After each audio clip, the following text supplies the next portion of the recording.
Hello, everyone. So, today we are here for a very special occasion. We will just wait for 15 more seconds for everybody to join in who has not yet. And then we begin. Right.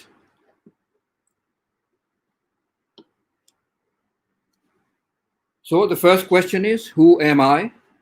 I am Haroon Khalid Akhtar, as you can see, hopefully.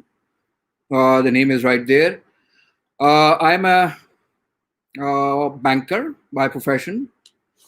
That's my day job. And by night time, I turn into a writer. And that is the double life that I'm living. And my first book was Threadbare, but the book that won the award for me is right here, which is Melody of a Tear. Now, this book won the Best Debut Fiction Award 2020 that were held by UBL, and it happened just a month ago. So this book has been recognized by the literati of Pakistan, the best brains that there are. Uh, so, first of all, I'll tell you why I wrote this book. There was a story that was inside me that was bothering me. And how a story bothers you may be asking. It bothers you because there are certain feelings that are actually bubbling inside you to come out. Expression is a very important thing in life. So sometimes your experiences turn or incite certain feelings, and those feelings actually take a shape of a story. So that's how it happened. You start hearing things in your head, you start hearing sentences, sometimes in your own voice, sometimes in the voices of other people that you don't recognize at times. And sometimes you're really moved. I'll tell you from my experience, this book started, I actually started pre-writing this book while I was driving to office, while listening to music. I'm very fond of music, and music really triggers a lot of my thoughts, my emotions. So this book started to be written in the car while I was driving, while listening to the music in my head. So that's how it starts, and that's how it started with me, and that's how my new book is being written as well.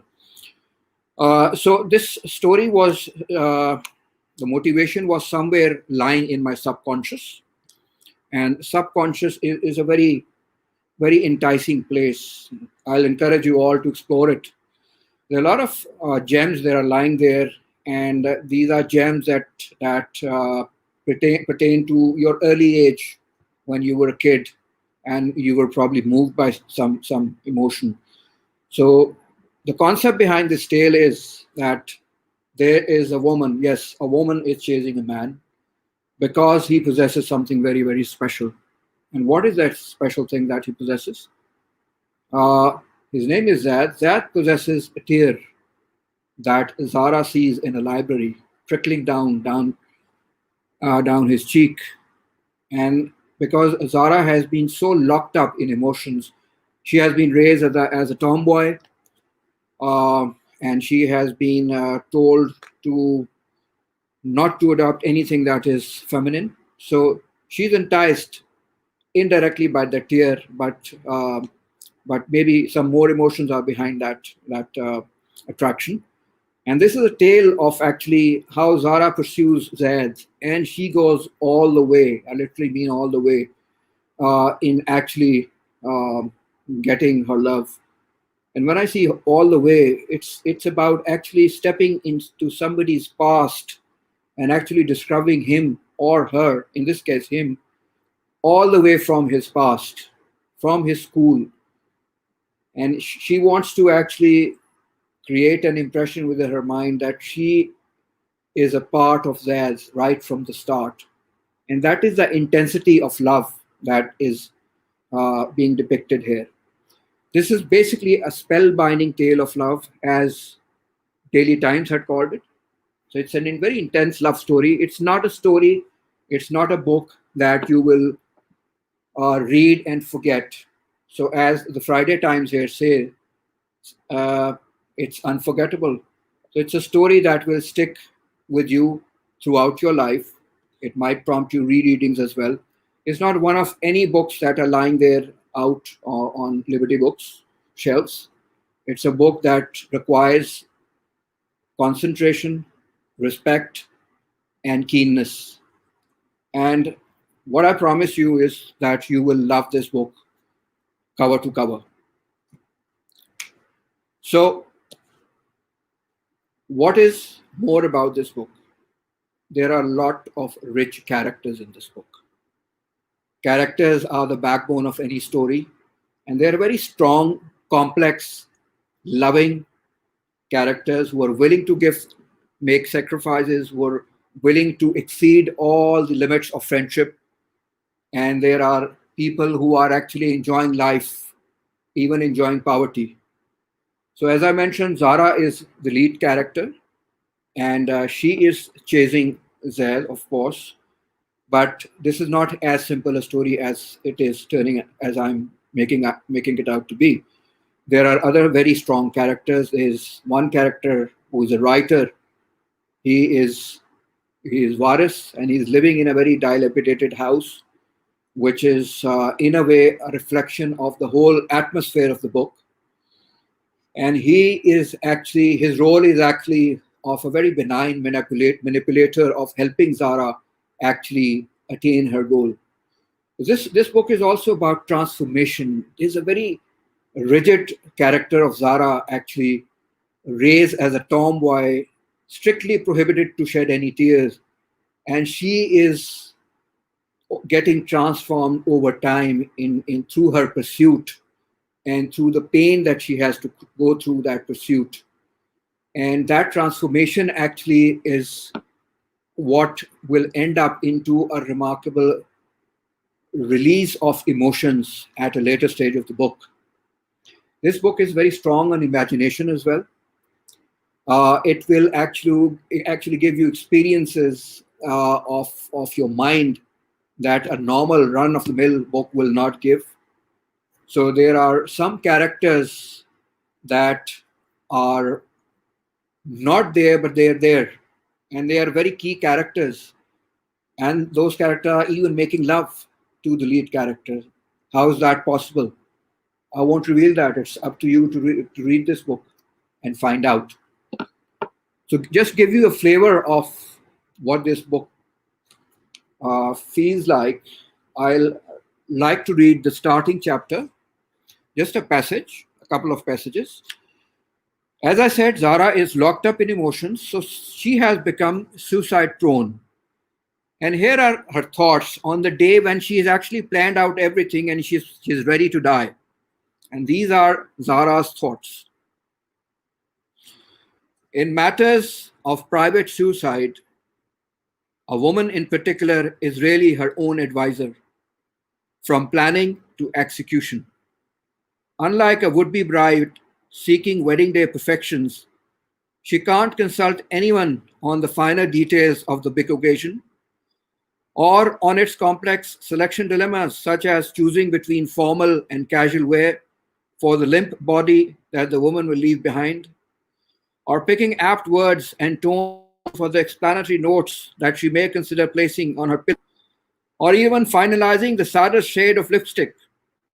In my case, a chic, low neck attire and some loud lipstick is in order to make me appear a complete woman at last, unconflicted and easy on the eye, truly dressed to kill, a tidy and at least a curing death to a deceased existence, they would murmur.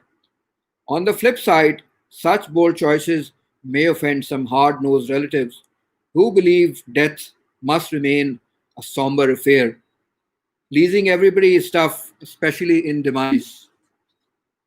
So, so as you see, she is also sarcastic about what she is doing. She is sarcastic and bitter about everybody else. And that bitterness is actually giving her a very sardonic tone at the start.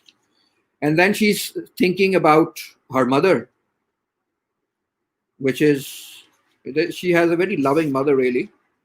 And this is what she has to say about her mother. Zara is here. In her simple heart, Mama must have been convinced that the new brand of spices in the food caused me to become suicidal. And if not the spices, then definitely her negligence to open my room's windows, always quick to assume blame for everything that went awry in the family. She had managed to look like an octogenarian. But mercifully, dementia was setting in, that divine gift that sucked away worry, replacing it with a benign deja vu. Sadly, it required loads of living. It had to be earned. So here she's talking about dementia, and she's saying she's actually in praise of dementia, and she's appreciative of how her mother is able to forget a lot of painful episodes of her life just because her dementia is settling in. It's a thought-provoking book. It will make you think differently. That's what the book is all about. It's very intense. It is setting standards in terms of friendship, in terms of love, and in terms of sacrifice. So it is no ordinary boy meets girl stories that you find these days. It is standard-setting book, and I'm sure you will enjoy this book a lot. Uh, Now, what before I read the next passage, which is also a very interesting passage, I'll just give you a brief background to it. Uh, I, I'll like to discuss the process of writing itself and what it means for me. Writing is something that requires you to be very, very honest with yourself. It requires a lot of hard work. It requires a lot of reading of good material, good books, classics, books of writers that have made it big in the world, not the kind of stuff that the youth are reading these days, which is basically Instagram posts and Facebook posts. So you have to prepare yourself, and then you need to have that force that you feel about the story lying within you. Uh, the technical side of things are very important to brush up. So once you've done that, you need to actually take some time out. For example, if you draw painting, just draw a painting, listen to music, and then feel like uh, tapping your mind, and in my case, subconscious. Now, what is the underlying theme of a story, if you ever want to write one, would be? And then you will realize that there are themes that are going to waft in your head. You have to grab one of those themes and one of those ideas that you can build on. Initially, when I was writing, I felt that novel writing would be of tall order because I'd been writing a lot of articles in Dawn and different other newspapers, and I thought I can just extend a tale or a concept just to the extent of 1,000 words. But when I actually started writing on the concept that I located in my subconscious, it started to carry its on its own through its own momentum, and then you actually start building characters, building scenes and scenarios, and you begin enriching those details with your own experiences, and it just goes on. And there's a point then when you start actually enjoying the process. In my case, how it happened was that I started with the third person narrative, with a entirely different chapter that is now placed as chapter one. And then I realized that this is not probably where I wanted to enter my story. And that's not where I want to fling my window open. I wanted to fling my window open into the garden. This is not the garden. This is not the garden that the readers are like to see. And this is not the narrative, the voice that I want to use. So I actually went back to the drawing board and actually kind of readjusted. So there's a lot of realignment that happens if you're writing for the first time, especially fiction. There's a couple of things that are very important. First of all, who should tell your story? It should be you yourself. It should be some other character, or it should be some author himself or herself, the omniscient writer who knows everything. So these are very important technical angles, which are called perspective of novel writing. So one should familiarize with this concept before one embarks on writing fiction. And then it's another important point is how do you want to structure a story, and what is your basic underlying concept and the structure, and how the story should flow. Where should it start? It could start by the way from the end as well. And by the way, this book is starting from the end, and that is a way actually also to start from the end, go back and reflect on the thoughts. The other way is find the story somewhere in the middle, and then give flesh to the characters, and then they will actually go back and forth and finish the story for you. And a very important aspect about fiction writing is also how you ensure the flow of the book. You have to be the reader of your manuscript, not at the end when everything has been written, but right at the start, at the end of each full stop, comma, and exclamation mark. You have to be the reader who is prone to get bored.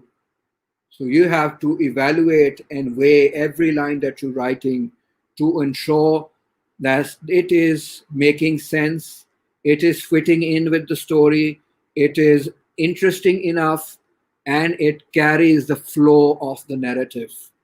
Please make sure that these aspects are looked after very, very well.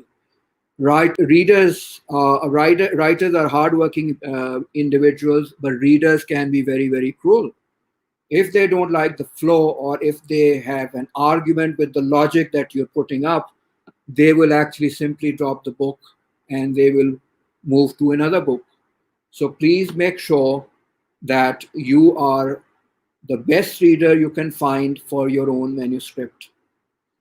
Then, another important thing that we must take care of is actually not being contented on what you're writing.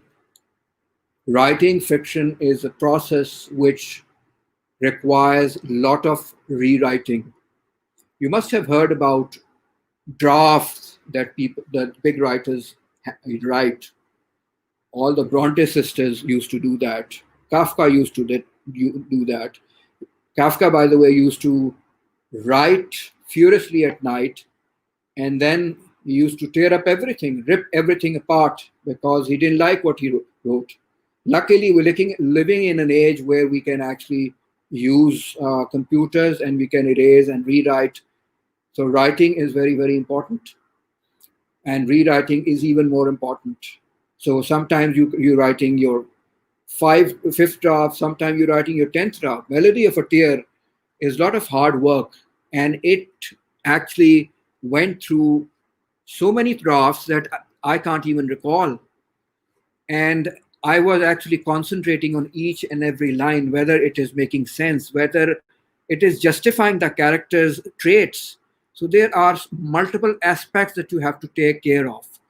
And that hard work then was rewarded by all the leading newspapers in Pakistan, from Dawn to Friday Times to Daily Times to the News, and various other reviews on Goodreads that you can find.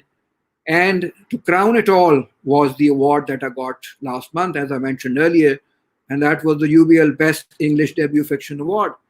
And when I look back, actually, I realize that had I not put in those years and years of effort, probably somebody else would have stolen the award for me. So, moral of the story, my friends, is that hard work is always rewarded. It You can be in doubt. I was in doubt while I was writing this. I was in doubt when this book was at times not appreciated by some people when I read it, when extracts out. But then I went back. I didn't get disheartened. I actually put in more effort. I burned the midnight oil. And then at the end, when I was satisfied, I stopped writing and I said, this is the best I can do. And now it has to go out in the world. So I'll just read another passage very quickly. This passage actually is talking about a youth that one of the leading characters that I mentioned, Waris, meets while journeying through a train. Trains are very close to my heart. I love trains, and I've traveled through trains. And if you haven't traveled, please do so. It gives you a very, very unique perspective on life.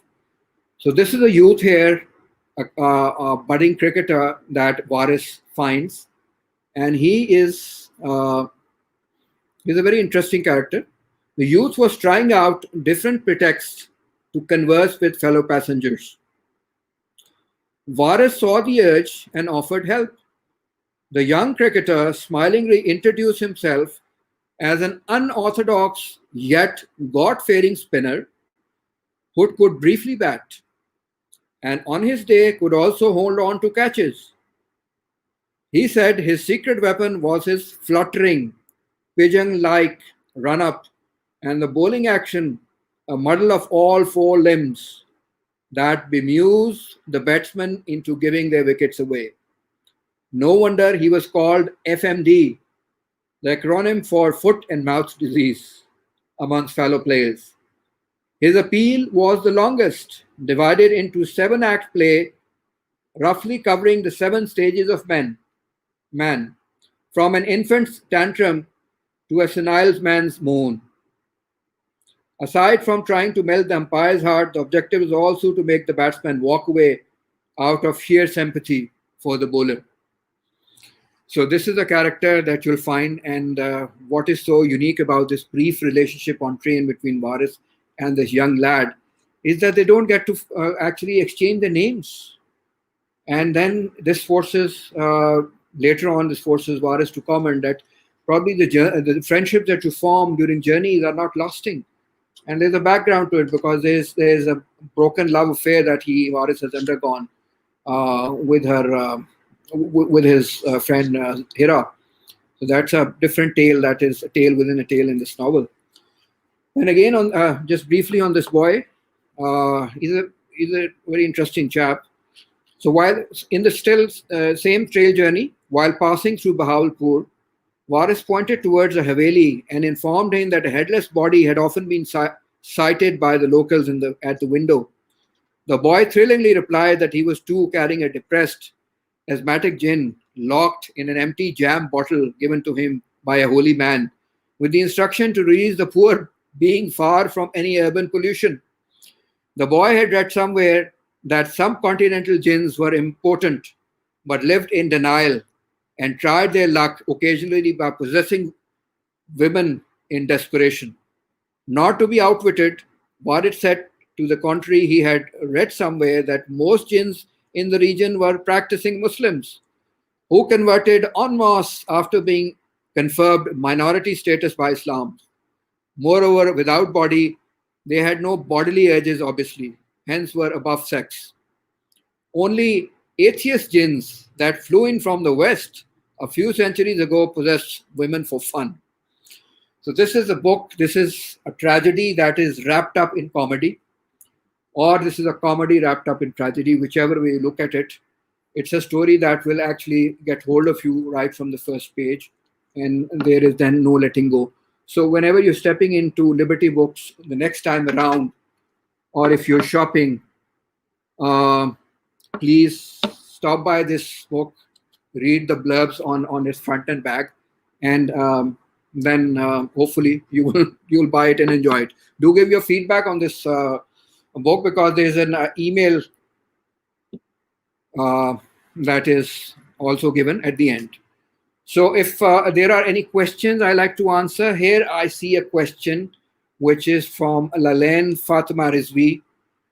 Do you plan on writing another book? I'm currently reading this one and already loving it. Lalan, thank you very, very much. Really grateful. This kind of appreciation to a writer increases his or her blood, and it does immense boosting in terms of what he is writing. So currently, yes, Lalan, I hope I'm pronouncing your name correctly. I'm working on another very intense novel, which has a very big canvas. It's a very ambitious novel. It has its dastan elements in it as well. And frankly speaking, I'm into its fifth draft, and whenever I'm rereading, I'm finding that this can be improved upon further. I started this manuscript last year, and during COVID times, I kind of fast tracked it, but now I am giving trying to giving it finishing touches, but it is going out of hand because I think the quality that it can reach is still not there, and I need to work extra hard. Challenge with me is I have a very tough job, as I said, so I have to steal time out of those 24 hours. So I work at night, I work over the weekends, and whether I'm sleeping or not these days, I myself am not sure. So yes, I'm working intensely on my on third novel. By the way, the second novel is already done. It's a release novel to Melody of a Tear, already with the agents in India, and they are reviewing it currently. So the third novel is taking its toll on me currently, very frankly.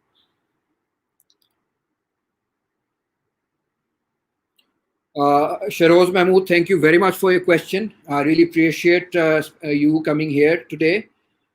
Um, uh, there are many good writers. I have read all the English classics. I've read a lot of Urdu classics as well, by the way.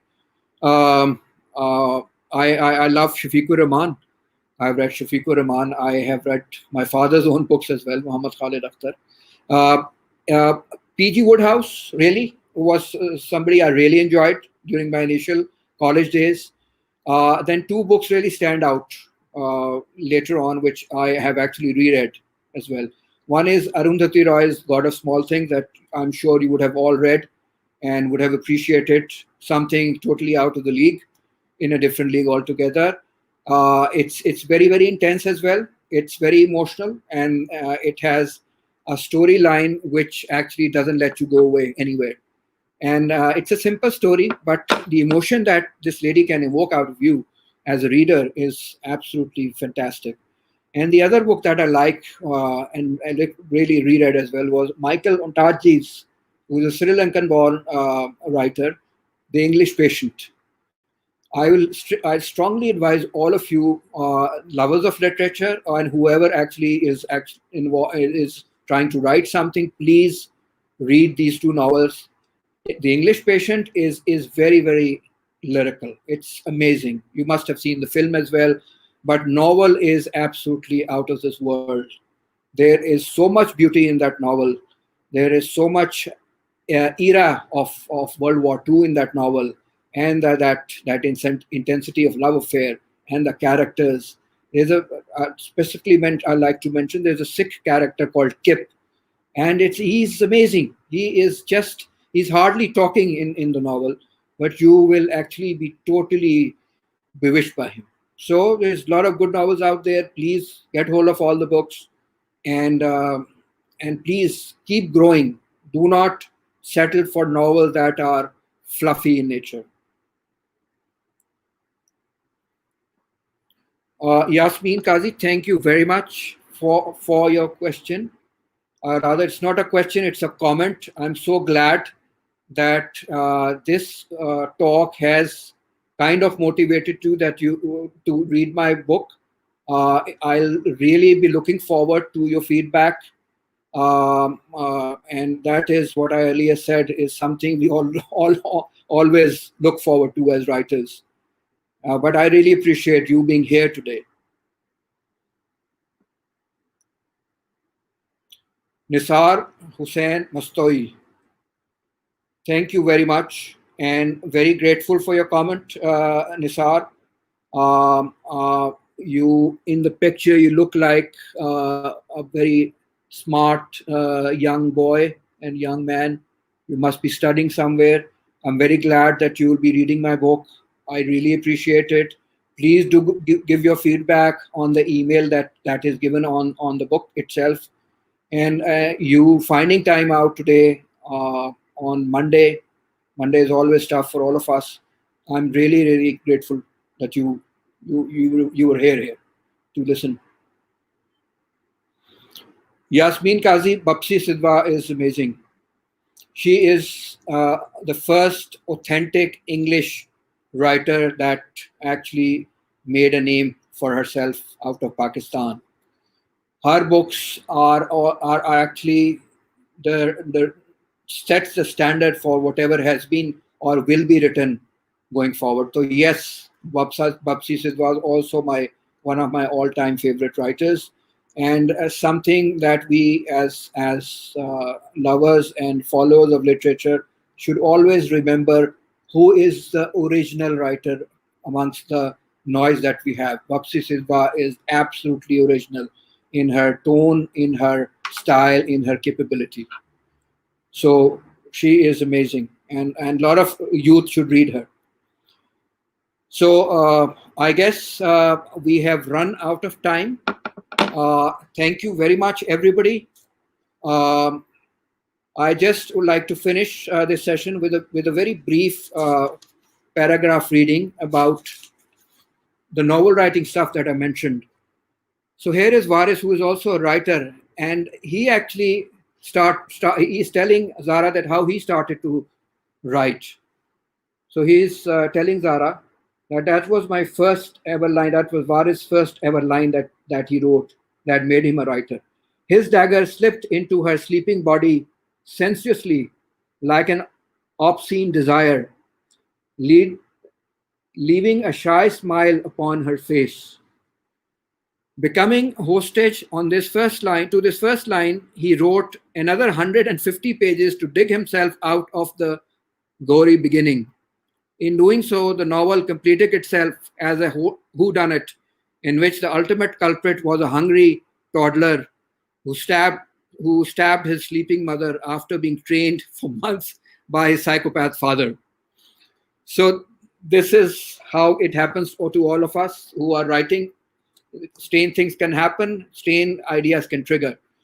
So thank you very much, everybody, for being here, for listening to me. I hope you'll like the book, you'll buy the book, and give your feedback. Thank you once again. Very grateful.